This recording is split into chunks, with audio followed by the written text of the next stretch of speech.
좀 전에 보도가 하나 나온 게 있어요. 김재원 지금 실장이 뭐라고 그랬냐면 어제 밤 9시에 이준석 측에서 만남을 제안했다. 네. 그런데 직전에 장소를 제안하더니 곧 무산을 통보했다. 그래서 나가리 했다는 뜻이에요. 그러니까 어제 만나서 뭘 하려고 그랬어.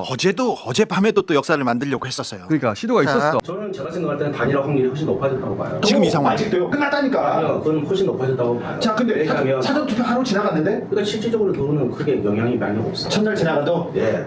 근데 내일이 중요하죠. 그 다음에 본선이 중요하고요. 네. 지금 같으면은 저 같으면은 그럴 것 같아요. 이준석 대표하고 김문수 후보가 그냥 막장 토론을 하자. 네. 짱이네. 그러면 이제 그게 만약에 그 토론회가 진행이 되면 어떤 일이 벌어질까요? 그러면 뭐 간단하죠. 모든 매스컴이 거기에 싹 다 몰려버려요. 그럴 일은 없을 거예요. 그건 안 될 그렇죠. 거예요. 네. 그러면서 두 사람이 시간도 모자르고 서로 간에 디스하다가 그냥 볼일 다 보고 본질의 주제와 관련 없는 이야기를 하다 끝났는데 두 사람이 얘기하니까 저렇게 궁합이 잘 맞는구나. 라고 하는 계획이 있었던 거야. 예, 있었는데 어제 낮에 야 토론하자, 공개 토론하자 그런 제의가 있었습니다. 그런 양쪽 캠프에서. 토론이 있었다고, 제안이 있었다고 해요. 지금. 자 지금 김문수 후보 측에서는 그렇습니다. 공개 토론 제의를 먼저 이준석 측에서 해왔다. 그래서 그러면 단일화를 하느냐 그 자리에서 아니다. 단일화는 다른 문제다. 그러면 비공개로 단일화만 가지고 얘기하자. 이게 김문수 측의 주장입니다. 이런 얘기를 하다가 토론회를 하고 근데 그거를 지금 명태균 씨가 알고 있었다는 거 아니야? 명태균이 얘기했는데 이상하게 여기도 똑같이 명태균 얘기하네. 씨가 그럼 이준석하고 통화했다는 얘기 아니야? 모르죠. 그런데 똑같은 또 얘기를 하네. 어떻게 알아? 그러니까요. 그 얘기가 공개 토론을 하고 여기서 단일화를 마무리하자 이런 토론 얘기가 어제 낮에 있었어요.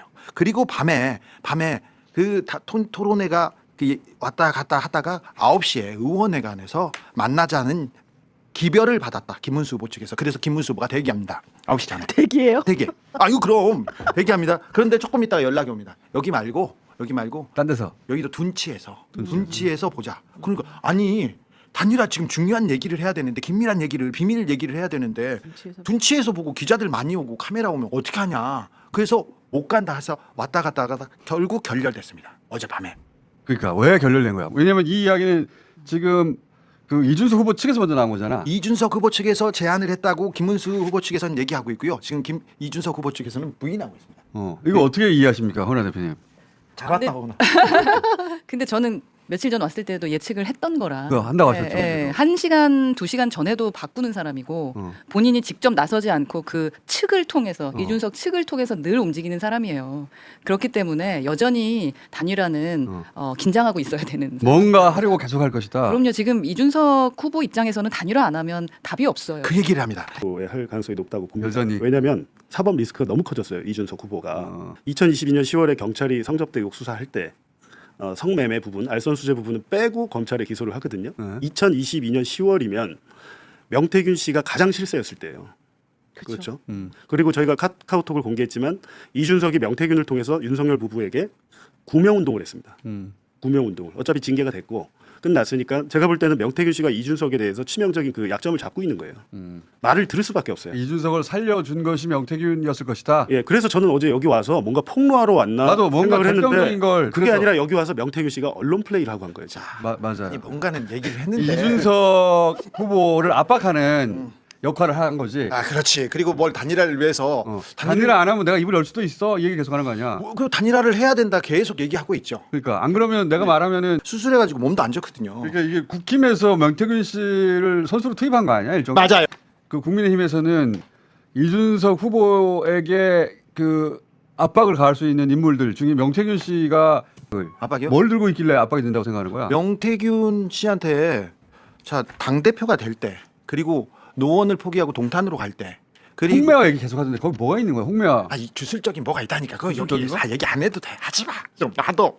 아니 그 홍매화 밑에 돈 5만 원 심었다는 거 아니야? 아니. 그거 말고? 자 저기 완주해야 될 거 아니야 이준석도. 왜? 어? 왜? 무당이 어떻게 들어오냐 하는데 주지스님이 거기가 되게 오래된 고찰이잖아요. 네. 주지스님이 같이 있었다고 그래요. 그 매화를 심을 때. 네. 근데 제가 볼 때 전에 이명수한테도 명태균 씨가 한 얘기 보면 우리가 생각했던 그 포인트가 아닐 수도 있을 것 같고. 근데 뭐 주지스 선배 들었다니까. 아니 저 네. 그 얘기하지 마. 뭐가 있어? 있어. 아유 저기 깜짝 놀라고 저 이준석이 정말 뭐지 얼굴을 들지 못할. 그러니까. 그런 정도의 이야기. 예 그런. 아이고 궁금해라. 하지만 묻지 이렇게 않을게. 하면 지금 이거 보시는 분들이 욕할 텐데. 그러니까 그렇게 주진이 얘기하시죠, 욕 먹으려고 좀. 작정을 제가 한 욕먹 거예요. 아니 왜 그래요? 자 저는 잘 모르고. 정확히 말을 해요, 자, 그러면. 명태균이 그러니까 이준석이 멱살을 잡고 있으니 최근까지도 전화 받고 언제 그 바쁠 때도 7불사 오라가라 하는데 가지 않습니까? 아니 저도 전원으로 들은 건데 한 달 전부터 원래 단일화를 할 수밖에 없다. 왜냐하면 결국은? 명태균 씨가 뭘 들고 있다? 들고 있고 이미 명태균 씨가 이준석 후보한테 얘기했다고 하더라고요. 단일화를 하라고. 해라. 저도 그렇게 들었었어요. 그렇습니다. 예. 한달 그래서 전부터. 1순위가 28일 단일화고 어. 2순위가 이제 오늘이고 저는 했으면 좋겠는데 개인적으로는. 아니 근데 이대로 안 하잖아요. 네. 이준석 의원은 국회의원 임기도 못 마칠 가능성이 있죠. 이준석 후보는 국민의힘을 접수하고 싶어하고 그렇죠. 국민의힘은 이준석을 흡수하고 싶어하고 그러니까 서로 생각이 좀 많이 다른데 뭐 기다리고 싶은 생각도 있겠지만 들어가서 접수하겠다라는 생각을 우선은 갖고 자, 어쨌든 뭐 어제도 그럴 뻔하다가 매일 밤마다 할 거예요.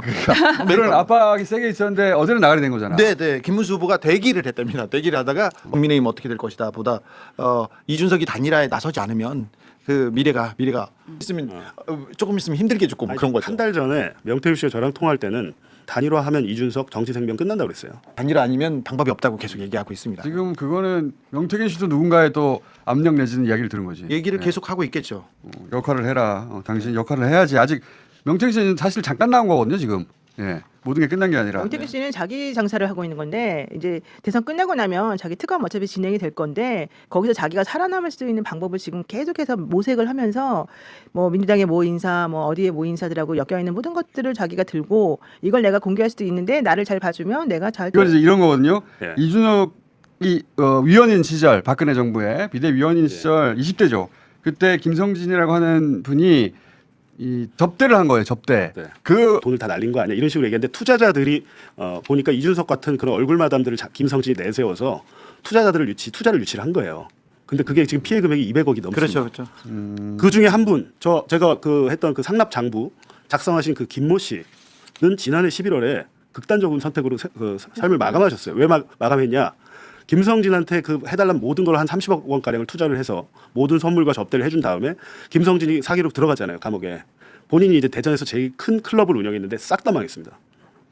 경제적인 이유 때문에 극단적인 선택을 한 거예요. 그러니까 이게 간단한 사건이 아니고 누군가는 이것 때문에 삶을 마감했다라는 것이죠. 근데 이제 이거 보도하고 나서 어제 이준석 후보가 봉지욱 기자를 고발했어요. 네. 잘 됐네. 지금 그 사실이 드러나겠습니다. 네. 고생하시고. 예. 그거 변호사 있어요? 특히 저 알력 얘기만.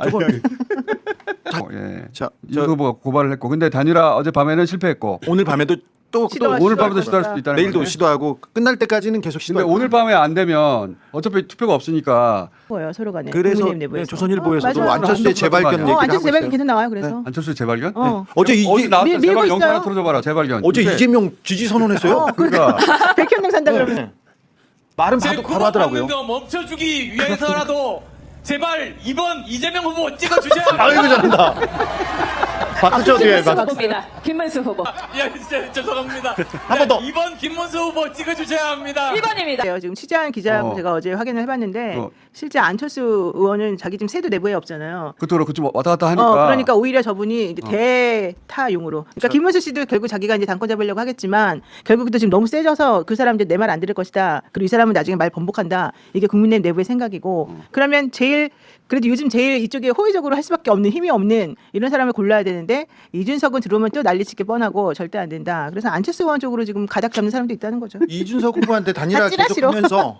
계속하면서 네. 네가 들어와서 한동훈을 막아달라 이 얘기를 계속 얘기했죠. 하고 있습니다. 네. 이거는 국민의힘 지금 핵심 관계자들이 계속 얘기하고 있고요. 홍준표가 이준석 손을 잡은 거는 명확해 보이지 않습니까? 같이 당권을 위해서 여기에 이제 한동훈은 계속해서 당원을 모집하면서 자기 당권은 내 거다고 얘기하는데 안철수가 지금 나오기도 했지만 지금 상관관계에 대해 주장한 적이 있잖아요. 그죠? 운영진이 아니라 펜코에 잠입이 맞는 거죠. 펜코에서 그 운영진이 여론을 아니고. 좀 조장하려는. 조작하고 하는 게 사무처 직원들이 진행하는 걸 저희도 증거를 잡은 거죠. 예. 펜코. 내부 고발자가 있었습니다. 아 그래요? 근데 그게 붙였지.